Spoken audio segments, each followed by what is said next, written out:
එනගෙට ඕ මේ තියම පණ පිටින් ඉන්නවනේ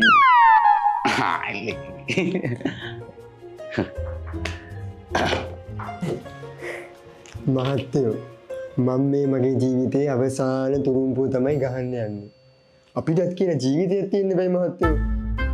මට මේ මුතු වැඩ හිටිය ඇති. සසමි ජාතිය රන් විමනක් වේ ආගම මිනි පහනක් වේ. ඒව වැඩක් නැහැ. හැබැයි මුතු ඇටට බයින්න බෑ. මේ මුතු ඇටේ ඉන්න ආතල් මෝඩ ජනතාව නිසා තමයි අපි කාලඳලා ඉන්නේ. දැන් ඔයාලට මොකද්ද වෙන්න ඕන කියන්නේ සර්?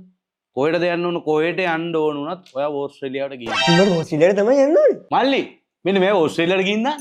ඈ? එහෙම යන්න බෑ මම බොරුවට කිව්වේ.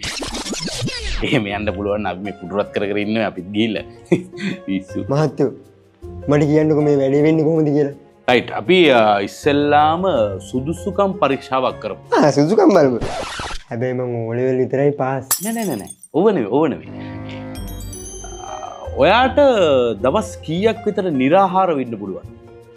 ඉතින් මං ඊයේ රෑටවත් කාලා නෑනේ. ඒනම් මදි. මං කියන්නේ අඩුම සතියක්වත් निराහාරව.